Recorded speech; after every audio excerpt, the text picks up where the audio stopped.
Bienvenue, ceci est un épisode spécial de NTD. En cette nouvelle année, NTD a l'honneur et le privilège unique de publier un article récent de Monsieur Li Hongshi.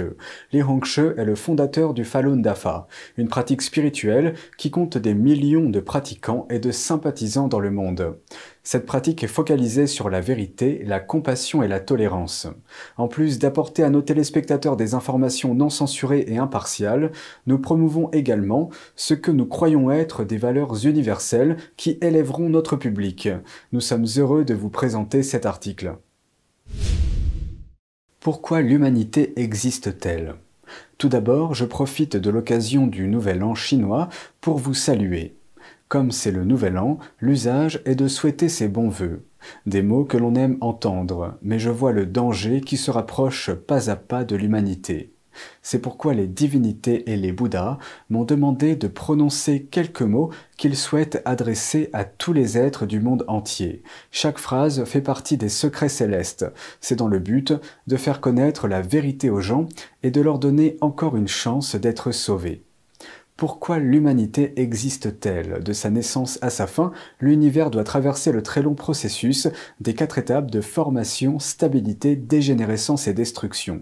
Une fois que l'univers a atteint la fin du processus final de destruction, tout ce qui est contenu dans le corps céleste, y compris l'univers dans lequel nous vivons, sera instantanément désintégré et n'existera plus. Toutes les vies seront anéanties. La mort n'est que la dégradation et le vieillissement du corps superficiel, tandis que l'esprit originel de l'homme, son vrai moi ne meurt pas, se réincarnera dans sa prochaine vie. L'univers a la formation, la stabilité, la dégénérescence et la destruction.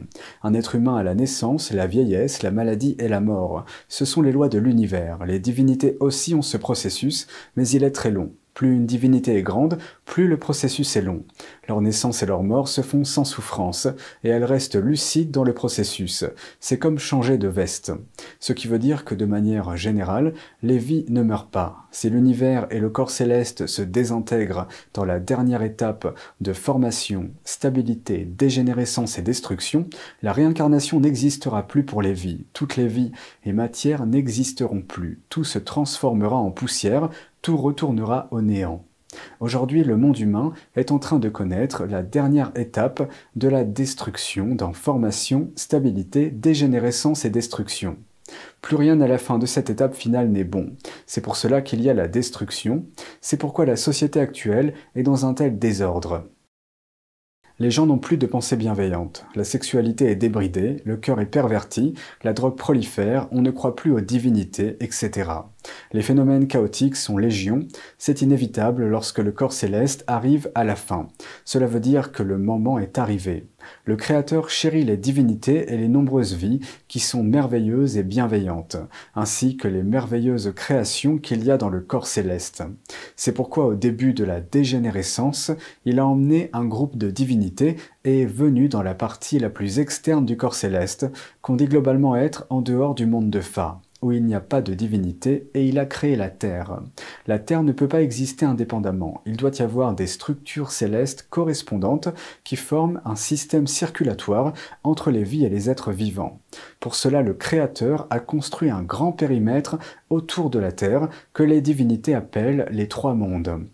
Avant que le moment du salut ne soit arrivé à la fin de la dernière étape, aussi haut que soit le niveau de la divinité, elle ne peut pas entrer et sortir à sa guise des 3 mondes sans l'accord du Créateur. Dans la sphère des 3 mondes, on distingue 3 grands mondes pour les êtres sur Terre, y compris les êtres humains. Ce niveau s'appelle le monde du désir. Au-dessus du monde du désir, il y a le 2e monde qui s'appelle le monde de la forme. Encore au-dessus, il y a le 3e monde, le monde du sans forme. Chaque monde est plus élevé et plus beau que le précédent, mais aucun n'est comparable au royaume céleste des mondes de Fa et au-dessus des mondes de Fa. Ce que les êtres humains appellent en général le ciel, c'est en fait le ciel à l'intérieur des 3 mondes, du monde de la forme et du monde du sans forme. Comme chaque monde a 10 niveaux de ciel, à l'intérieur des 3 mondes, il y a en tout 33 niveaux en comptant les 3 mondes eux-mêmes. Les êtres humains vivent dans le monde du désir. C'est le niveau le plus bas, avec l'environnement le plus mauvais et le plus hostile. La vie humaine est courte et pleine de souffrances. Le plus effrayant, c'est qu'il n'y a pas de principe droit dans le monde humain. Dans l'univers, les principes humains sont inversés, à l'exception des principes du fa que les divinités enseignent à l'humanité. Par exemple, le vainqueur devient le roi, les armées conquièrent le monde, les forts deviennent des héros, etc. Rien de tout cela n'est un principe droit aux yeux des divinités. Tout cela est obtenu en tuant et volant. L'univers et les divinités n'agiraient pas ainsi, mais ici, chez les êtres humains, c'est obligé. On peut le faire, ce sont les principes du monde humain. En comparaison avec les principes de l'univers, ce sont des principes inversés. Donc pour retourner au ciel, il faut se cultiver selon les principes droits. Certains pensent qu'ils sont très bien, parce qu'ils mènent une vie un peu meilleure que les autres. Ils trouvent que c'est très bien, mais ce sont seulement des hommes qui se comparent à d'autres hommes dans ce monde. En réalité, tous vivent dans le tas de déchets de l'univers. Les trois mondes sont construits dans la partie la plus externe de l'univers et du corps céleste. Tout ici est composé de molécules, d'atomes, etc. Les particules les plus grossières et les plus sales. Aux yeux des divinités, c'est ici que l'on évacue les déchets de l'univers.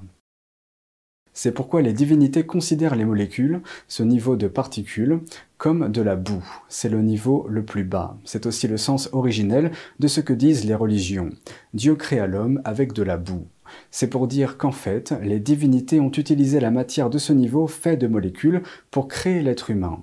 Les divinités ont créé les êtres humains sur ordre du Créateur. Il a dit à différentes divinités de façonner des êtres humains d'apparence différente en se référant à leurs propres images.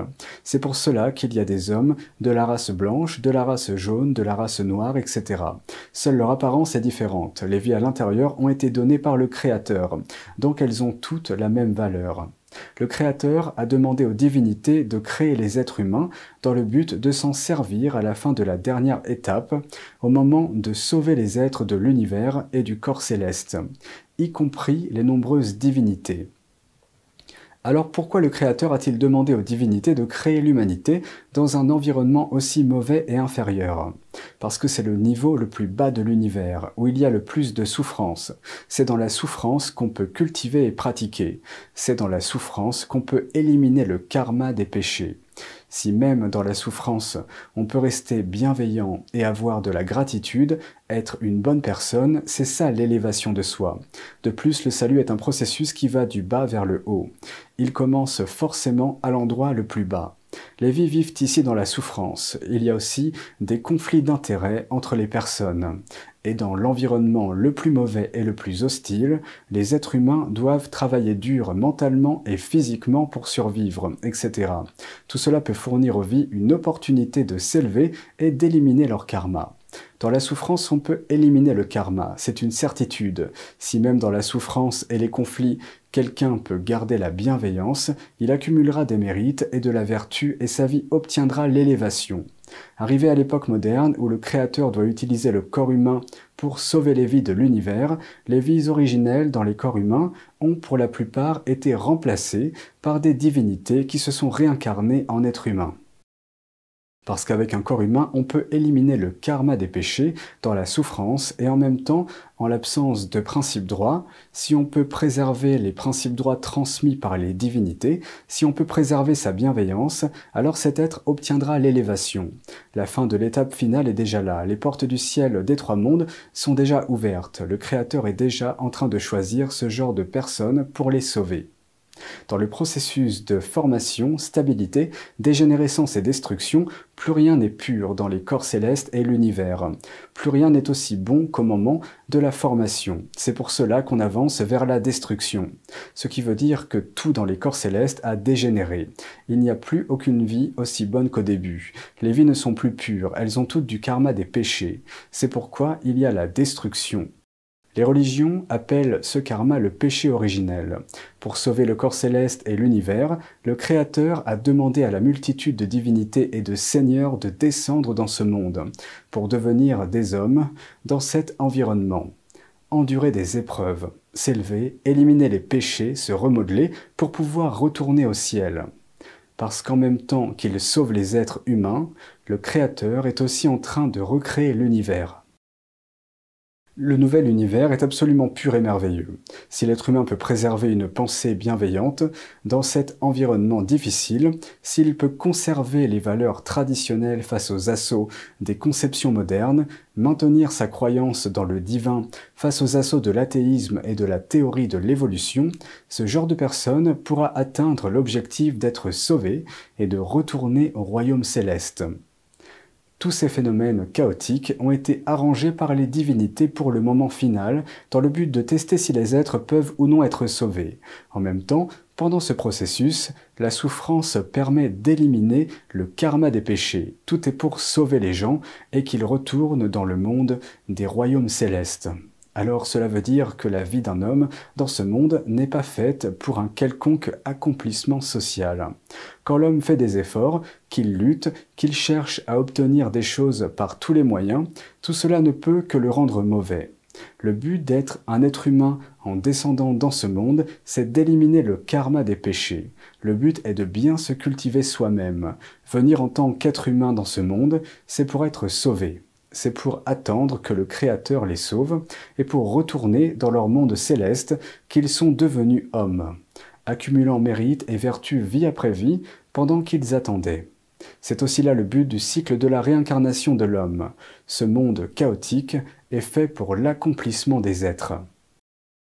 Cependant, face aux difficultés, il y en a certains qui demandent aux divinités de les aider, et comme ils n'ont pas obtenu ce qu'ils voulaient, ils commencent à haïr les divinités et vont jusqu'à s'opposer aux divins, entrant ainsi dans une voie démoniaque et créant un nouveau karma des péchés. Que ce genre de personnes reviennent vite sur leurs pas et demandent pardon aux divinités. Ainsi, en se repentant, l'espoir sera en vue. En fait, tout dans la vie humaine, tout ce que l'on doit avoir et ce que l'on ne doit pas avoir, tout est décidé par ce qu'on a fait de bien ou de mal dans la vie et l'existence précédente qui engendre des conséquences dans la vie et l'existence suivante. La quantité de bénédiction dans cette vie ou dans la vie suivante est déterminée par le bonheur et la vertu accumulée dans la vie précédente.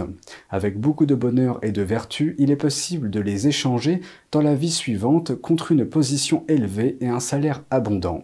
On peut aussi les échanger contre toutes sortes de richesses et de bénédictions, y compris une famille heureuse ou non, et même ce que seront les enfants. C'est la raison fondamentale pour laquelle certains sont riches, d'autres sont pauvres, certains sont de hauts fonctionnaires, d'autres sont sans abri. Ce n'est pas comme la théorie diabolique de l'égalité des biens prônée par le Parti communiste pervers.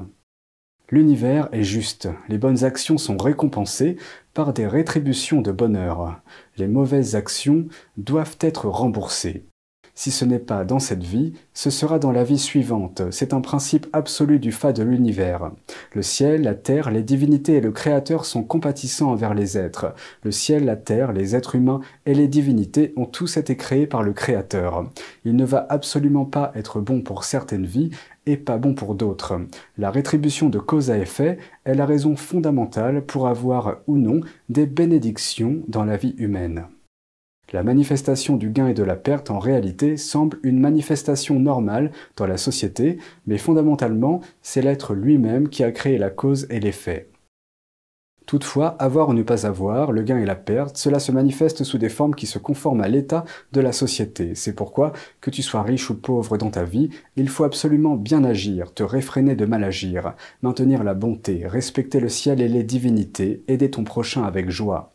C'est ainsi qu'on accumule bonheur et vertu et qu'on aura des rétributions de bonheur dans la vie suivante. Dans l'ancienne Chine, les gens âgés disaient souvent qu'il ne fallait pas en vouloir au ciel et à la terre de souffrir en cette vie.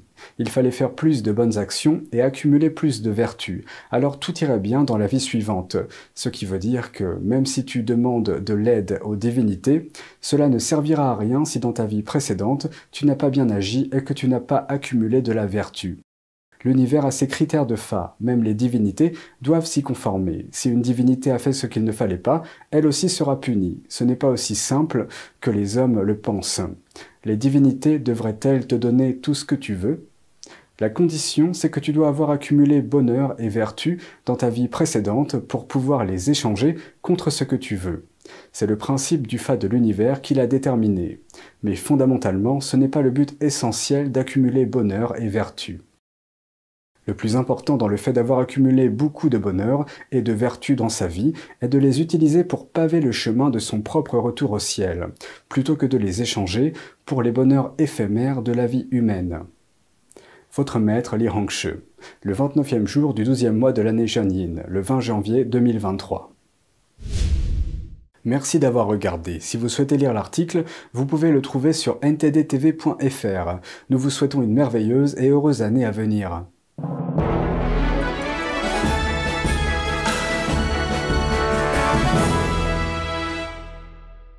Le PCC devient de plus en plus agressif. Les États-Unis élaborent un plan d'urgence pour savoir comment évacuer les Américains de Taïwan.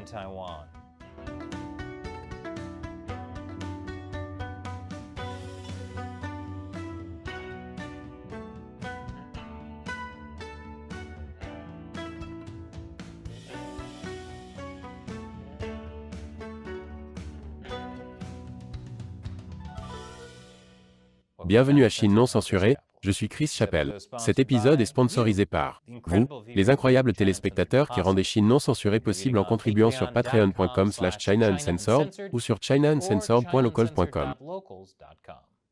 Le Parti communiste chinois se prépare à la guerre. Je réalise qu'il n'y a jamais eu de moment où cette phrase n'était pas vraie. C'est comme dire, Cookie Monster se prépare pour les cookies. Ce n'est pas vraiment une nouvelle de dernière minute. Ce qui rend cette phrase pertinente, c'est que dans 2 discours récents, Xi Jinping a déclaré « La Chine doit se préparer à des scénarios extrêmes, y compris un conflit avec l'Occident. Et l'endroit le plus probable pour une guerre est Taïwan. » Taïwan représente une menace existentielle pour le Parti communiste chinois. Démocratie florissante de 24 millions d'habitants, Taïwan est une condamnation accablante des affirmations du Parti communiste selon lesquelles le peuple chinois n'est pas prêt pour la démocratie. C'est un peu comme si les autres membres de NSYNC pensaient que Justin Timberlake n'était pas prêt pour une carrière de célibataire. Eh bien, regardez-les maintenant. La Chine ne supporte pas de voir Taïwan prospérer après lui avoir dit bye, bye, bye. Xi Jinping a donc déclaré que la Chine communiste s'emparerait de Taïwan par la force si nécessaire. Selon le directeur de la CIA, William Burns, Xi a ordonné à l'armée de se préparer à une invasion d'ici 2027. Cette date a été confirmée par le secrétaire d'État américain Anthony Blinken et par le ministre taïwanais des Affaires étrangères. Taïwan a ramené le sexy, et maintenant la Chine veut reprendre le sexy en retour. Si la Chine envahit le pays, cela pourrait poser problème pour les 80 000 Américains vivant à Taïwan qui seraient pris dans le collimateur. Ce qui ne peut qu'être effrayant. En tant qu'Américains, la seule invasion asiatique à laquelle nous ayons eu à faire face est celle de la K-pop. Et personnellement, je me réjouis de l'arrivée des BTS. C'est pourquoi les États-Unis préparent des plans d'évacuation pour les faire sortir. Les Américains, pas les BTS. Je vous en dirai plus après cette courte pause publicitaire. Bienvenue à nouveau. Selon une exclusivité du Messenger, les États-Unis préparent des plans d'évacuation pour les citoyens américains à Taïwan.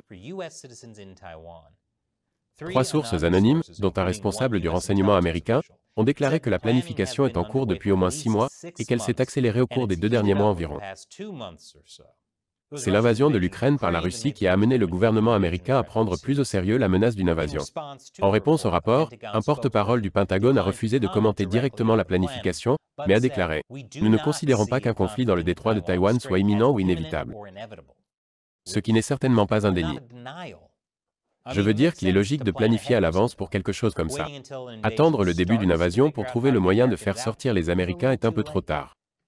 L'histoire récente des États-Unis en matière d'évacuation des citoyens américains des zones de guerre n'est pas des plus reluisantes. Il suffit de penser à l'Afghanistan, ou plus récemment le Soudan. Et peut-être le pire de tous, Firefest. En effet, les États-Unis n'ont pas pour politique d'évacuer les citoyens américains des zones de guerre. Le coordinateur de la communication stratégique du Conseil de sécurité nationale de la Maison-Blanche, John Kirby, interrogé sur le plan d'évacuation de Taïwan, a déclaré qu'il n'était pas dans les habitudes des États-Unis d'évacuer des citoyens américains de zones de conflit. Il a également nié la nécessité de revoir cette politique pour Taïwan. C'est parce que l'Amérique a une culture de l'autosuffisance. Il faut se relever par ses propres moyens et sortir d'une zone de guerre. Ne dépendez pas du gouvernement pour tout. En fait, pourquoi ne pas vaincre l'armée chinoise vous-même? C'est la chose américaine à faire. Selon la politique américaine, ce sont les ambassades qui sont chargées d'élaborer des plans d'urgence pour le personnel et les citoyens américains, bien que les évacuations soient gérées en collaboration avec le ministère de la Défense. Mais il y a peut-être une raison pour laquelle la Maison-Blanche tente de garder le silence. Un ancien fonctionnaire du département d'État a déclaré: « Le simple fait de parler d'un plan d'évacuation amène les gens à penser qu'il se passe quelque chose, même s'il ne s'agit que d'une planification prudente. » Encore une fois, après l'invasion de la Chine, ce n'est pas le moment de se rendre compte qu'on a besoin d'un plan. C'est un peu comme essayer de souscrire une police d'assurance vie après avoir été assassiné par l'armée chinoise. Selon un conseiller principal du Centre d'études stratégiques et internationales, le fait que les États-Unis agissent de la sorte ne signifie pas qu'ils s'attendent à une guerre. C'est seulement une déclaration sur le fait qu'il pourrait y avoir une guerre. Et il est bien placé pour le savoir. Il dirige les Jeux de guerre de Taïwan pour le groupe de réflexion et a participé à l'évacuation des Américains de Saïgon en 1975. Bien que celle-ci ait également été bâclée. Mais les États-Unis ne sont pas les seuls à élaborer des plans d'évacuation en cas d'invasion chinoise. L'Indonésie aussi. Elle représente la population étrangère la plus importante à Taïwan, soit environ 300 000 personnes. Les Philippines ont également élaboré des plans pour leurs 150 000 citoyens. L'année dernière, le Japon a également commencé à élaborer des plans. Oui, je commence à penser que tout le monde suppose qu'il va y avoir une guerre. Ils ne font pas tous cela parce qu'il pourrait y avoir une guerre. Je veux dire qu'il pourrait se mettre à pleuvoir des caramels, mais je ne vois pas tout le monde s'approvisionner en parapluie de crème glacée. Mais si la Chine envahit Taïwan, ce sera un cauchemar pour tous les pays qui essaieront d'évacuer la population. Je vous expliquerai pourquoi après cette dernière pause publicitaire. Bienvenue à nouveau. L'évacuation des citoyens américains de Taïwan en cas d'invasion chinoise sera un cauchemar logistique. Comme l'a dit un expert au Messenger, imaginez une invasion du jour J et un pays tiers, la Suisse ou quelque chose comme ça, qui veut envoyer un bateau de croisière à travers la flotte américaine jusqu'en Normandie pour récupérer ses citoyens. Oui, ça n'a pas l'air bon. Cela semble presque aussi dangereux pour la santé que toutes les croisières carnivales. Tout d'abord, il y a le problème de savoir où se trouvent les citoyens américains. John McLaughlin, ancien directeur intérimaire de la CIA, a déclaré au Messenger, « Une chose qu'il pourrait faire, et que je ferais, serait de trouver un moyen de dire aux Américains de Taïwan de s'inscrire dans cette base de données. » Et il semble bien que ce soit ce que les États-Unis ont fait. Vous savez que le PCC est mauvais lorsque les gens sont invités à s'inscrire dans une base de données où les fonctionnaires américains peuvent les surveiller, et qu'ils sont tous comme, « Oui, monsieur. Donnez-moi une part de cette délicieuse tarte au Patriot Act. » En février, l'Institut américain de Taïwan, l'ambassade américaine de facto à Taïwan, a publié cet avis rappelant aux citoyens américains vivant dans une région sujette aux catastrophes de s'inscrire dans un registre et de préparer des sacs de survie. Officiellement, cet avis a été publié en réponse à un tremblement de terre majeur en Turquie et en Syrie. Mais, au cas où une autre catastrophe se produirait à Taïwan, le gouvernement américain demande aux citoyens américains de s'inscrire sur un registre et de se préparer à évacuer. Mais cela conduit bien sûr à un autre cauchemar logistique, comment les faire sortir? Je suppose que l'on pourrait tous les mettre sur une croisière carnivale, mais leur buffet représente sans doute un danger tout aussi grand.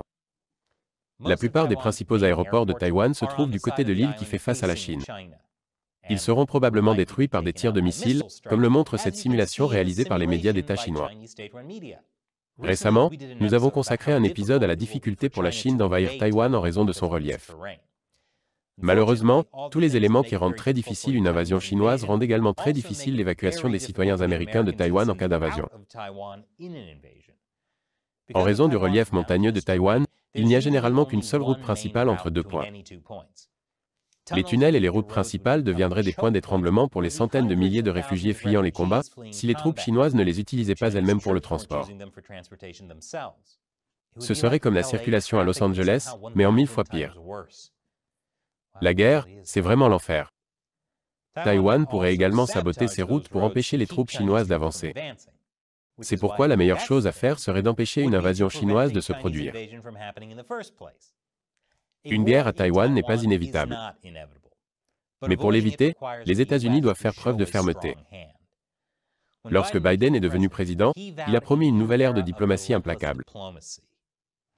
Malheureusement, même si cela semble être une bonne chose, cela a en fait mis les États-Unis en position de faiblesse. Et Biden, plus que quiconque, doit veiller à ne pas perdre pied.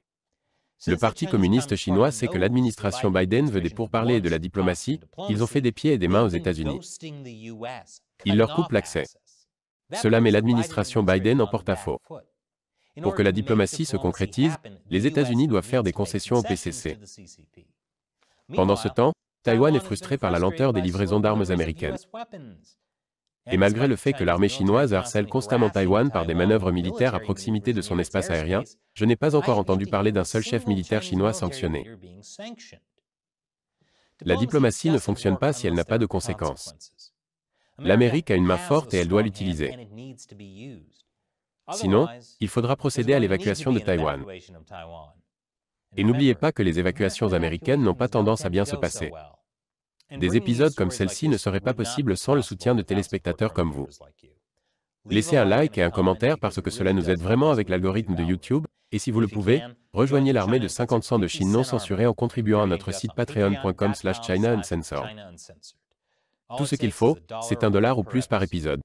Vous pouvez définir une limite mensuelle. Pour vous remercier, je répondrai à vos questions dans l'émission. La question d'aujourd'hui est posée par Ian Pendleton. Depuis que le gouvernement lituanien n'est plus ami avec le PCC, combien de temps pensez-vous qu'il faudra attendre avant qu'il ne reconnaisse la République de Taïwan comme le gouvernement légitime de la Chine?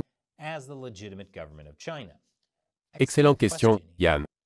L'année dernière, la Lituanie a vraiment irrité le Parti communiste chinois en renforçant ses liens avec Taïwan.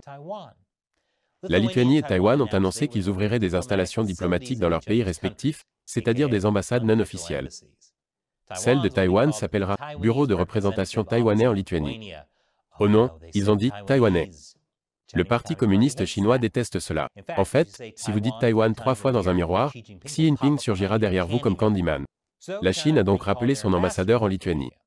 Et elle a interrompu ses échanges commerciaux avec la Lituanie. Sauf que le reste du monde s'est rallié à la Lituanie. La Lituanie a été intelligente parce que la Chine ne représentait que 1% de ses exportations. Elle n'était pas dépendante d'un régime autoritaire qui utilise le viol comme forme de torture. C'est ce que j'appelle être intelligent. Les exportations de la Lituanie ont atteint leur plus haut niveau depuis 10 ans. La ligne de crédit d'1 milliard d'euros offerte par Taïwan a certainement aidé. Et lorsque la Chine a interdit le rhum lituanien, Taïwan est intervenu et a acheté plus de 20 000 bouteilles. Ils ont également commencé à acheter de la bière et du chocolat lituanien. On dirait que les gens s'amusent bien à Taïwan. Taïwan s'est également engagé à investir 200 millions de dollars en Lituanie. Soutenir Taïwan paye. Le plus beau, c'est que les États-Unis ont soutenu la Lituanie.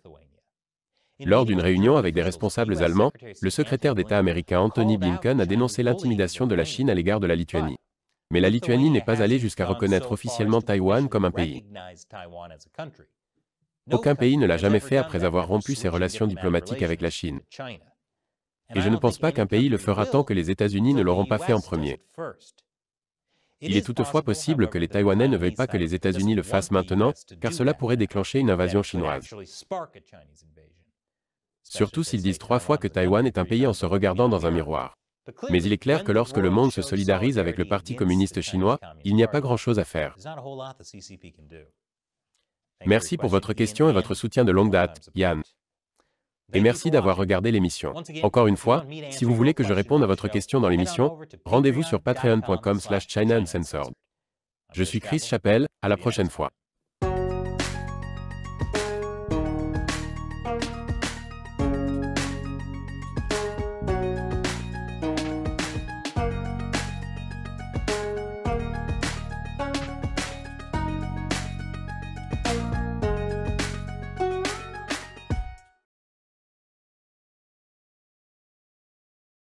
Alors que le stress et l'anxiété sévissent dans le monde, les gens cherchent des moyens de réduire les sentiments négatifs ressentis avant et pendant l'adversité. Devenir résilient, vivre sans troubles émotionnels handicapants et penser moins, ce sont des forces innées qu'il serait possible de développer grâce à l'art conscience, un concept que nous présente aujourd'hui Monsieur Dean Ildefonse, auteur de l'essai « Le pouvoir de l'art sur la conscience ». Monsieur Dean Ildefonse, bonjour. Bonjour. L'approche que vous proposez consiste en l'observation d'une œuvre d'art consciente, une approche, une pratique qui aurait pour vertu, selon les études que vous avez menées, d'avoir un impact sur la conscience de la personne qui l'observe, voire même d'améliorer l'humeur de l'observateur. Est-ce que vous pourriez nous présenter en quelques mots cette pratique que vous avez mise en place? Tout à fait. Donc le but et le pouvoir de l'art sur la conscience, ça passe par l'échange, par l'introspection. La première des choses, en fait, c'est de baisser le niveau de stress. Donc, soit en discussion avant, parce qu'en fait, l'œuvre d'art en fait est créée seulement après un processus en fait. C'est selon différentes étapes. Et une fois que le tableau est, en fait, est créé, donc cette personne peut faire des séances conscientes de contemplation, méditation, ou des séances non conscientes avec le tableau. Parce que lorsqu'on passe devant le tableau, en fait, sa conscience sait que le tableau est là et qu'il y a un travail à faire dessus. Et donc c'est pour ça qu'il y a deux niveaux de travail en fait sur le tableau en termes de conscience et inconscient. Et concrètement, comment est-ce qu'on fait pour se procurer une œuvre d'art consciente? Pour se procurer une œuvre d'art, en fait, on doit entrer en contact avec moi, avoir un besoin. Et en fait, intérieurement, il faut que ce soit vraiment un réel désir en fait, de changement ou d'amélioration. C'est-à-dire que on cherche vraiment une solution ou un outil, parce que l'art conscient, c'est un outil parmi plusieurs qui existent, pour abaisser le niveau de stress et puis élever ou se connecter à sa conscience. Finalement, c'est dire que matière et esprit, c'est une seule et même chose, qui a vraiment... La pensée peut avoir un impact en fait sur le monde matériel qui nous entoure. Est-ce que vous avez vécu des expériences en lien avec ça qui vous ont permis de comprendre? Oui, bien sûr. Plus on s'ouvre justement à cette dimension en fait que certaines organisations ne souhaitent pas qu'on aborde, parce que c'est vrai que faut toujours replacer. Je parle beaucoup de réminiscence parce que pour comprendre les choses, pour comprendre pourquoi on vit aujourd'hui ce qu'on vit, et pourquoi on croit ce qu'on croit avec les croyances, les habitudes, etc., c'est qu'il y a des organisations qui ont fait en sorte que l'on pense comme ceci, que l'on croit ceci. Et en fait, il y a une période où en fait, les organisations ne voulaient pas que les gens pensent par eux-mêmes. En gros, ils voulaient la pensée unique, les croyances uniques. Donc croyez ça et ne cherchez pas à comprendre ce qu'il y a autre part. Alors à un moment donné, on peut se poser pourquoi. Mais ils ne voulaient pas qu'on se pose des questions, parce qu'ils ne voulaient pas qu'on connaisse la vérité en fait. La vérité qu'on découvre par nous-mêmes, comment fonctionne l'existence. En fait, donc ces organisations-là ont tout fait et ont bien fait leur boulot, parce que le résultat est là, pour qu'on soit déconnecté justement de nos racines. Et quand je parle racines, c'est d'où on vient, c'est-à-dire de quoi est fait notre corps, quelles sont nos origines. Parce que administrativement, moi je vais vous dire, ouais, je suis martiniquais, mais la Martinique, ça n'existe pas. Ça n'existe pas, je veux dire, c'est soit des Amérindiens qui sont natifs de là, soit le trafic triangulaire africain, qu'on arrive là-bas, mais la Martinique, ça n'existe pas. Donc en fait, lorsqu'on cherche à savoir qui on est, si on écoute les gens, on ne peut pas savoir parce que tout est mélangé, tout est changé. Mais si on fait la recherche de savoir qui on est, d'où on vient, et comment les choses se sont passées, là on apprend qui on est, donc on retrouve nos racines. Mais visiblement, tout le monde n'est pas de ce même avis-là, ils ne veulent pas les gens qu'on sache qui on est, d'où on vient. Donc tout ça, c'est hyper compliqué. Donc si on arrive à sortir de là, si on a cette chance, donc là on découvre un monde complètement dingue, enfin des dimensions complètement dingues. Le pouvoir de l'esprit, lorsqu'il est libéré de ces cages justement. Moi j'ai fait un voyage initiatique en Inde, qui est une terre spirituelle assez élevée, et là j'ai rencontré des gens qui ont des capacités humaines surdéveloppées, quoi. J'ai rencontré une personne qui lisait dans ma tête.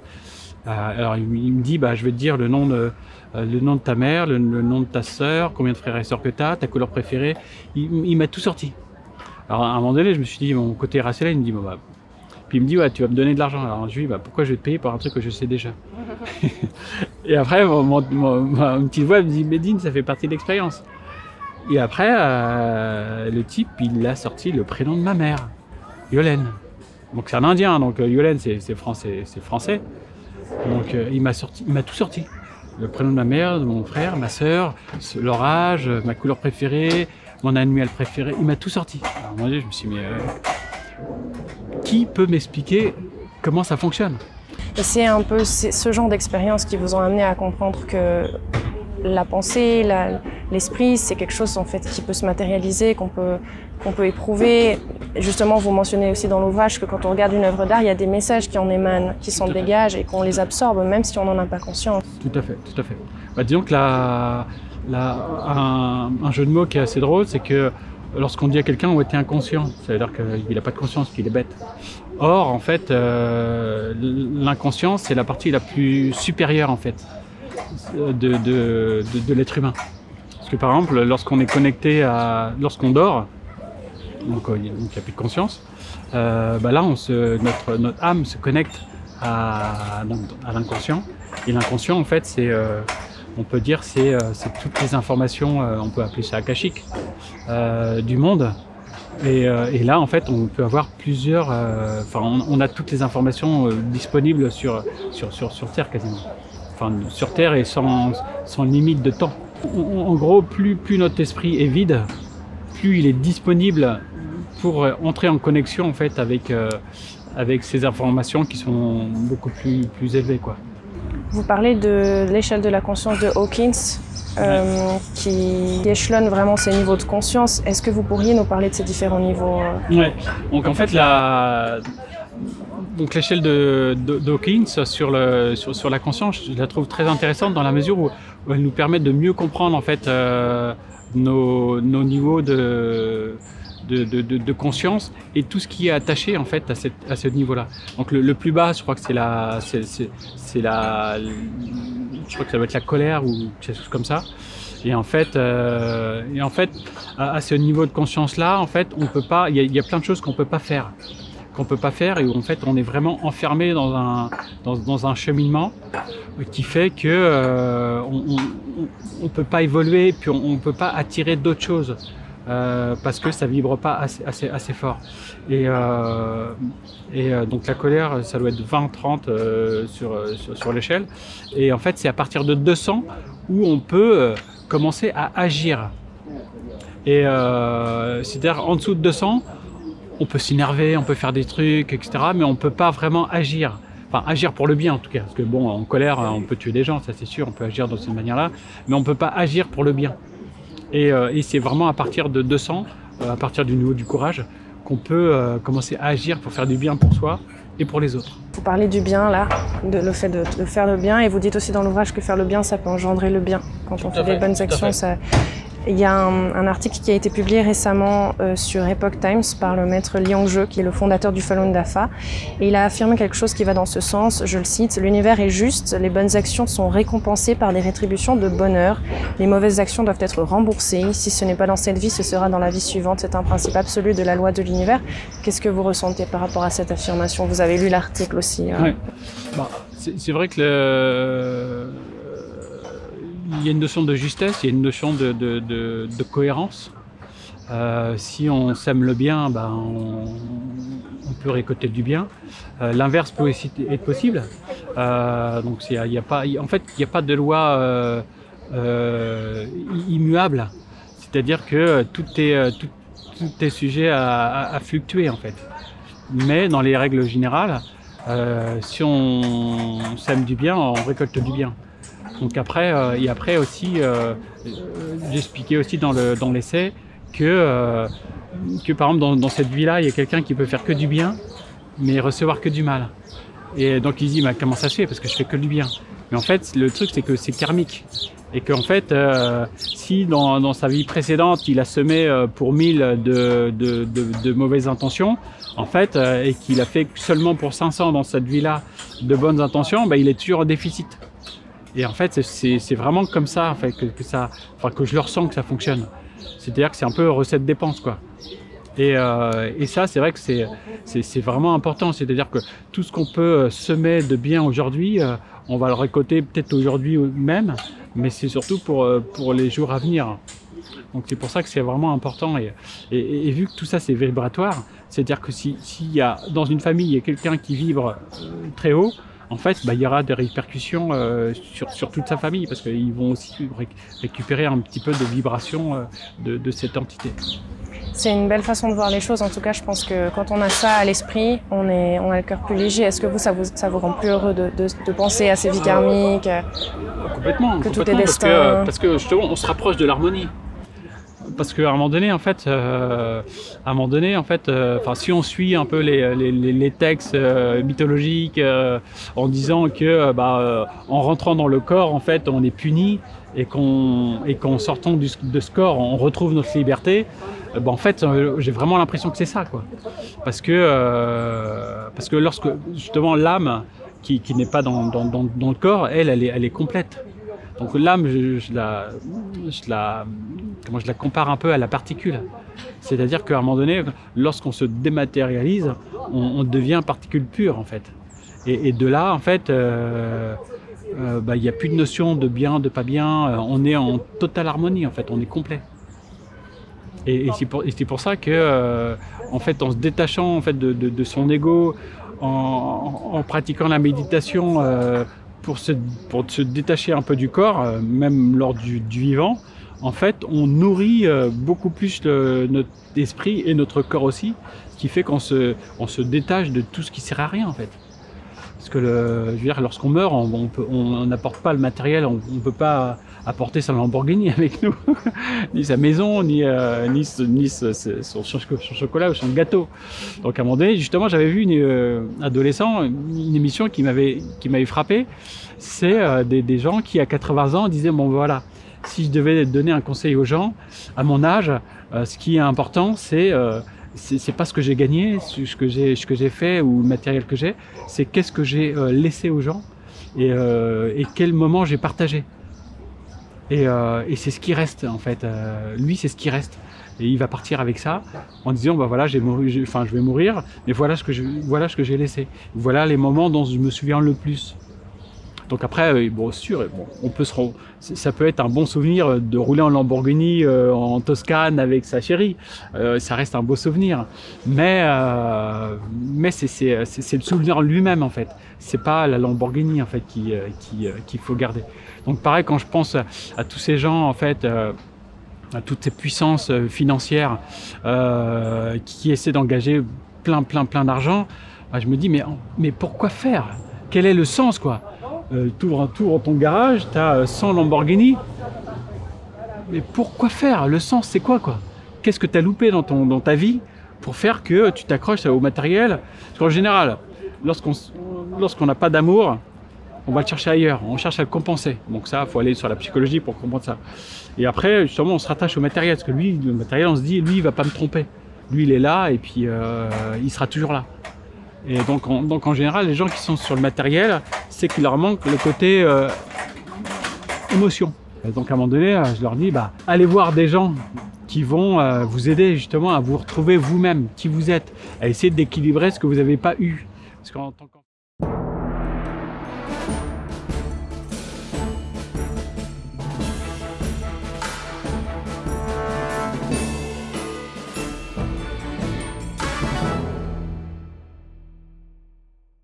Oser combattre. Xi Jinping demande à l'armée chinoise d'approfondir sa planification de guerre.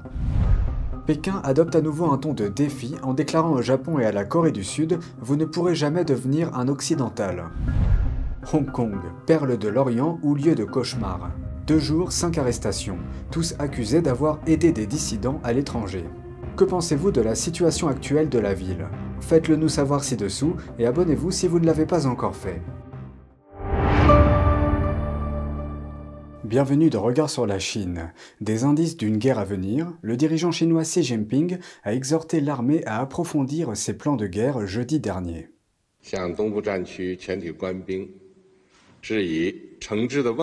Selon le média d'État chinois Xinhua, il est question d'augmenter les chances de gagner une guerre réelle. Xi a utilisé des éléments de langage tels que sauvegarder la souveraineté et le territoire de la Chine. La Russie a déclenché une guerre en Europe, la Chine est sur le point de le faire en Asie. Nous essayons furieusement de prévenir cette deuxième guerre afin qu'elle n'emporte pas le monde. Ces propos surviennent alors que la secrétaire d'État américaine au Trésor, Janet Yellen, est arrivée à Pékin pour des entretiens visant à apaiser les tensions entre les États-Unis et la Chine. Dans le même temps, le discours de Pékin sur l'état de préparation au combat se déroule dans un climat de grande incertitude. Xi s'est entretenu avec des soldats lors d'une inspection du commandement du théâtre oriental, une branche de l'armée chinoise.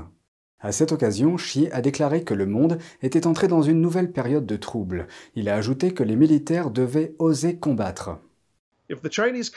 Si le Parti communiste chinois gagne, alors oui, nous serons en guerre pratiquement pour toujours. Xi a également haussé le ton en ce qui concerne Taïwan, promettant de reprendre l'île par la force si nécessaire. La Chine communiste considère Taïwan comme faisant partie de son propre territoire, bien qu'elle ne l'ait jamais gouverné. La Chine a régulièrement envoyé des avions de chasse dans la zone d'identification de défense aérienne de Taïwan. Elle a intensifié les jeux de guerre dans la région à la suite de la visite de Nancy Pelosi à Taïwan en août dernier. S'ils gagnent la guerre contre Taïwan, ils commenceront à mener des guerres contre toutes les démocraties. Si nous gagnons la guerre autour de Taïwan, en nous contentant de la dissuader et de ne pas la mener, nous pourrons peut-être préserver un semblant de paix et éviter à nos enfants d'être enrôlés et d'être envoyés dans de multiples guerres. Les États-Unis ont récemment autorisé la vente d'armes à Taïwan pour un montant de 440 millions de dollars. Et ce n'est qu'une partie d'un contrat d'armement pour l'île évalué à plus d'1 milliard de dollars. Cela fait partie de la stratégie dite du porc-épic de Washington. L'objectif est d'augmenter le coût et les pertes attendues par la Chine si elle décide d'envahir le territoire. Vous ne pourrez jamais devenir un occidental. Tel est le message du Parti communiste chinois au Japon et à la Corée du Sud. Cette remarque émane de Wang Yi, le chef de la Commission des Affaires étrangères de Pékin et ancien ministre des Affaires étrangères. Voici ce qu'il a dit d'autre lors du Forum international pour la coopération trilatérale de 2023. Je cite, « Les Chinois, les Japonais et les Coréens sont tous vus comme des Asiatiques par les Américains. Ils ne peuvent pas faire la différence entre nous et c'est la même chose en Europe. » Alors, qu'est-ce que Pékin pense qu'il faudrait faire ? Wang a déclaré que le Japon, la Corée du Sud et la Chine doivent, je cite, « se rappeler d'où nous venons, les exhortant à, selon ces termes, revitaliser l'Asie. » Il a poursuivi avec une allusion visant probablement Washington. Certains grands pays extérieurs à la région exagèrent délibérément les différences idéologiques. Tokyo et Séoul entretiennent tous deux des partenariats avec les États-Unis qui visent à contrer l'agression de la Chine et de la Corée du Nord. Plus de 80 000 soldats américains ont été déployés dans les deux pays. Les trois pays ont organisé plusieurs exercices militaires conjoints. Par ailleurs, le Japon et la Corée du Sud se sont efforcés d'améliorer leurs relations cette année et ont exprimé conjointement leurs intérêts en matière de sécurité nationale dans le détroit de Taïwan.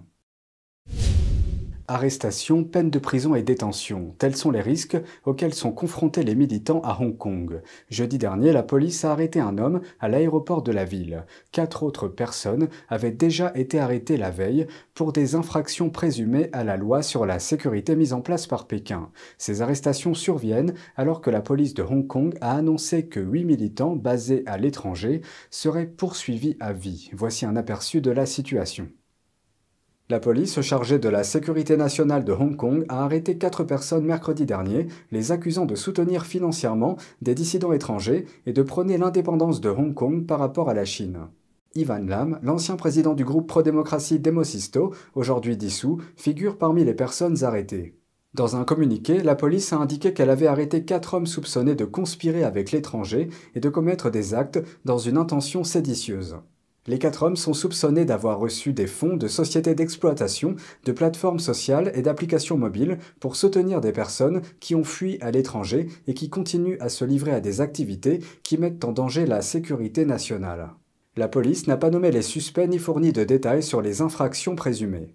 Les médias locaux, citant des sources anonymes, ont établi un lien entre les personnes arrêtées et une application connue sous le nom de PunishMe, une plateforme disponible sur les magasins Apple et Google Play qui rassemble les entreprises qui soutiennent le mouvement pro-démocratique. Ces arrestations ont eu lieu 2 jours seulement après que la police de Hong Kong a annoncé de manière très médiatisée qu'elle avait émis des mandats et des primes à l'encontre de 8 militants basés à l'étranger pour des infractions liées à la sécurité nationale. Le chef de l'exécutif de Hong Kong, John Lee, a déclaré la semaine dernière que ces 8 personnes seraient poursuivies à vie. Pékin semble obtenir une influence transfrontalière de plus en plus grande, et une agence des Nations Unies pourrait être l'une de ses principales voies d'accès. Un nouveau reportage montre comment l'Organisation pour l'alimentation et l'agriculture, ou FAO, a été conçue pour servir les intérêts de la Chine communiste. Voici la suite. Un ancien vice-ministre chinois de l'agriculture est aujourd'hui à la tête de l'Organisation des Nations Unies pour l'alimentation et l'agriculture. Chu Dongyu vient d'obtenir son deuxième mandat de 4 ans en tant que directeur général de l'agence. À travers lui, Pékin semble avoir étendu son influence mondiale. Une enquête menée par 4 acteurs médiatiques allemands a permis d'approfondir certains de ces accords discrets. L'enquête a jeté le doute sur la première ascension de Chu à la tête du FAO en 2019. Cette année-là, le Cameroun, pays d'Afrique centrale, a retiré son candidat d'un groupe de 5 candidats, peu après que la Chine a annulé la dette du pays, qui s'élevait à environ 73 millions d'euros. Julia Klöckner, alors ministre allemande de l'Agriculture, a rappelé que le jour des élections, les pays africains ont été invités à prendre des photos de leurs bulletins de vote, ce qui indique que des pots de vin pourraient être versés en coulisses. Le reportage note également qu'avant l'entrée en fonction de M. Chu, la FAO ne comptait que 2 directeurs chinois de haut rang. Ce chiffre est passé à 6 au cours des 4 dernières années. Ces fonctionnaires chinois travaillent au siège de la FAO à Rome et ont une influence sur le budget de l'agence. Mais en même temps, ils reçoivent des salaires de Pékin et rendent régulièrement des rapports à l'ambassade de Chine à Rome. En outre, la FAO a fourni des pesticides controversés à l'Afrique, à l'Asie et à l'Océanie. La plus grande partie provient du fabricant de produits chimiques Syngenta, une entreprise rachetée par ChemChina, une société détenue par Pékin en 2017. Ces pesticides ont été interdits en Europe en raison de leur toxicité. En outre, sous la direction de M. Chu, la FAO a joué le rôle d'intermédiaire dans le contexte de l'initiative chinoise Ceinture et Route. Par exemple, l'agence de l'ONU a contribué à stimuler les exportations de bétail du Laos vers la Chine. L'organisation a décrit le projet comme conforme à la priorité de la Chine de soutenir l'initiative Ceinture et Route. Certains accords semblent avoir eu un impact encore plus direct. Selon le magazine italien Formice, en mars et en avril, l'Irak et le Tadjikistan ont renoncé à présenter leur candidature à la tête de la FAO, ce qui a permis à Chu Dongyu d'être le seul candidat cette année. Les 2 pays sont membres de l'initiative chinoise Ceinture et Route. C'est tout pour aujourd'hui, merci d'avoir suivi Regard sur la Chine, on se retrouve demain pour une nouvelle émission, prenez soin de vous et à bientôt.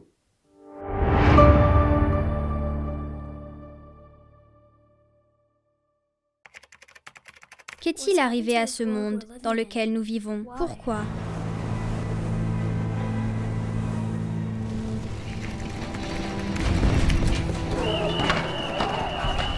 Au cours des 4 années qu'il a passées sur cette terre, il n'a connu que la guerre. Où que j'aille, des choses que je vois. Je veux juste m'en détourner.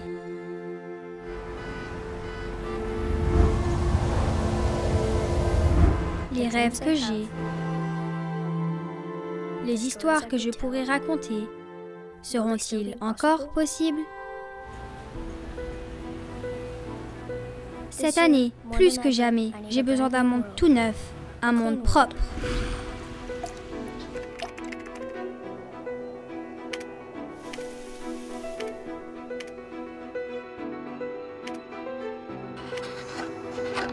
Où je pourrais m'améliorer et être inspiré.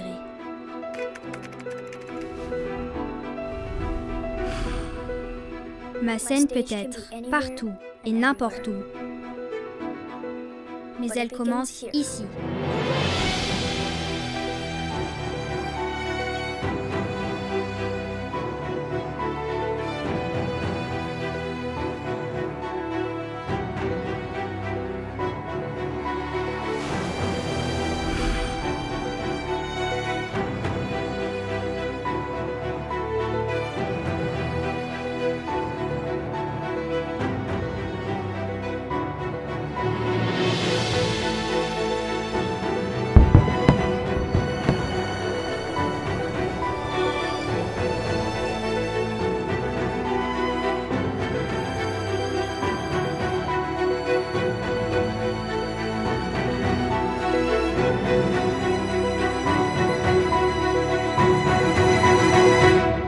Ganjing World, un monde plus lumineux.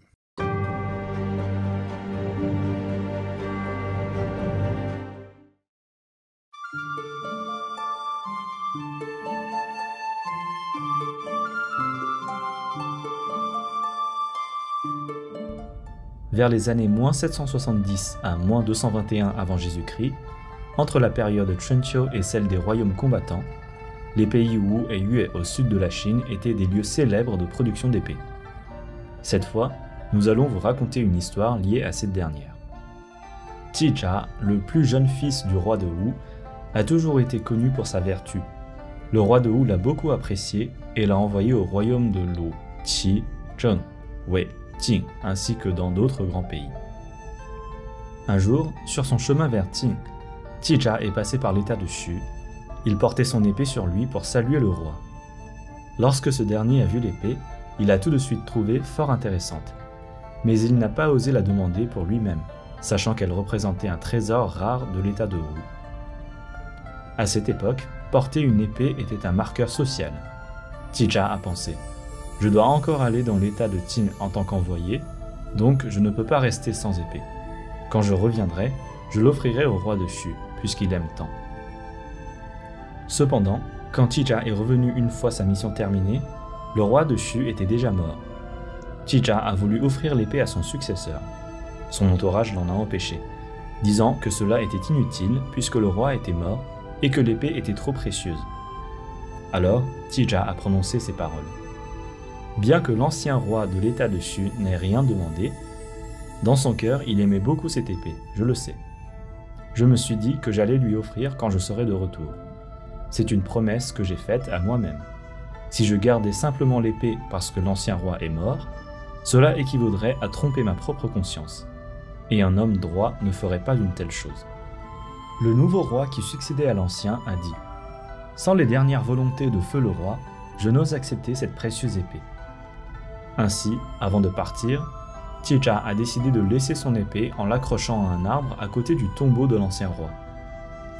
À travers cet acte, il a été loué par le peuple de l'état de Xu. Cette histoire est inscrite dans Mémoire du grand historien, chapitre de la famille Wu Taipo, -109 à -91, et d'autres textes antiques. Bien que les détails varient légèrement en fonction des différentes versions, l'amitié entre les deux personnages et la fidélité de Qizha demeurent inchangées. Cette histoire montre que les anciens Chinois s'efforçaient de respecter leurs promesses, même si elles n'étaient faites qu'en leur fort intérieur, sans être exprimées par des mots.